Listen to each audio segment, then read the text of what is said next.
Alors on est à l'université, c'est un moment extrêmement important puisqu'on a proposé, à travers cette belle initiative du président recteur, de constituer des bustes de ceux qui ont fondé notre université et qui l'ont même refondée pour certains. On a proposé de les mettre un peu, j'ai envie de dire, dans le marbre, même si c'est du bronze. Et donc ce soir, on a invité des étudiants à se réapproprier cette histoire de l'université. On inaugure un mouvement de réappropriation de l'histoire ou d'une manière de se raccrocher à notre histoire. Alors il y en a deux qui sont incontestables, c'est Philibert Vraud et Camille Féron-Vraud, son beau-frère. Eux, ils ont fondé cette université. Et puis dans ce travail de redécouverte, on a reconnecté, j'ai envie de dire, avec Mère Saint-Paul, qui est une femme assez extraordinaire, une religieuse qui avait aussi cette envie créatrice, et donc elle a aidé à fonder le périmètre de nos hôpitaux.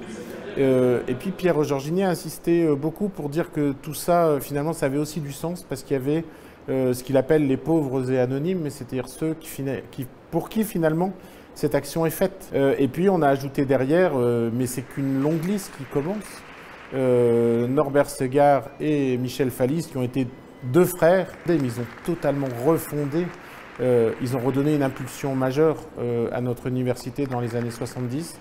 Donc voilà, on a vraiment deux personnages étonnants. Et donc c'est le début et c'est aussi un appel. Cette soirée, c'est un appel aussi à redécouvrir d'autres refondateurs de notre université. On va comme ça pouvoir inaugurer ce mur important pour l'université. Ça manquait dans cette université, elle est de plus en plus créative, mais en même temps on avait besoin aussi d'y mettre de l'histoire et voilà, c'est fait de très belle manière. Les bustes en médaillon, c'est une chose. Après, il y a le vitrail dont Pierre Georgigny a parlé. Alors là, c'est assez extraordinaire aussi comme fulgurance de notre président recteur, c'est qu'il y avait un buste, il y avait un vitrail des fondateurs, et un peu comme s'ils avaient voulu laisser du travail pour l'avenir, il y avait un vitrail qui était vide. Et donc voilà, Pierre Georgigny a imaginé, dans un lien entre passé et avenir, de pouvoir confier là aussi à un artiste le soin de faire une œuvre d'art. Le vitrail, pour sa réalisation, un concours d'artistes a été organisé. Un concours, on va dire, fermé, c'est-à-dire pas ouvert à tous les artistes. Il y a une présélection d'artistes qui a été faite avec l'aide des personnalités de la commission sacrée de l'archevêché.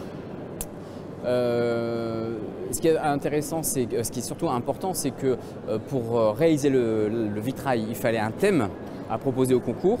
Et ce thème a été composé par des mots-clés, une dizaine de mots-clés. Certains mots-clés ont été choisis par la présidence.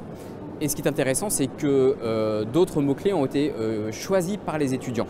Ce qui fait que le résultat final du vitrail contient en son sein la volonté, quelque part, au travers des mots-clés choisis par la présidence et par les étudiants, de la volonté de l'ensemble de la communauté de l'université.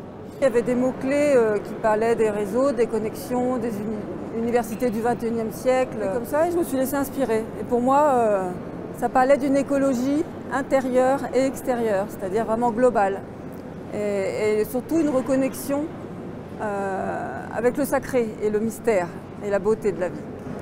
Et donc voilà, et ce qui se mélangeait aussi à l'écologie, c'est-à-dire que c'est l'homme, l'arbre, là il y a l'arbre de vie qui est symbolisé en axe du vitrail avec la guidance de l'esprit et l'humanité là qui est représentée symboliquement en germe par deux fœtus, qui est, je l'espère, l'humanité qui est là et qui arrive, celle qui rendra la planète le paradis qu'elle devrait être. Voilà. C'est un travail passionnant, je trouve, de lien avec les étudiants. Enfin, je pense qu'on sent que les étudiants attendent aussi ce type d'initiative. En tout cas, ça nous met fort en cohésion avec eux et c'est précieux. C'est très précieux ce travail. C'est-à-dire que c'est intéressant de voir d'ailleurs que la plupart de nos écoles sont nées finalement des facultés. On l'a de fait rappelé et c'est notre grande chance de cette université, cette grande alliance universitaire, que d'avoir tous ces grands enfants qui sont dans cette grande alliance de la fédération. Et donc c'est vraiment très, très précieux de pouvoir aussi se redire ça. Et quand on se le redit à travers l'œuvre des hommes et des femmes qui ont été ces refondateurs, finalement c'est très important pour nous. D'ailleurs, il y avait finalement autant d'étudiants des facultés que d'étudiants des écoles qui ce soir ont évoqué la mémoire de nos fondateurs et refondateurs.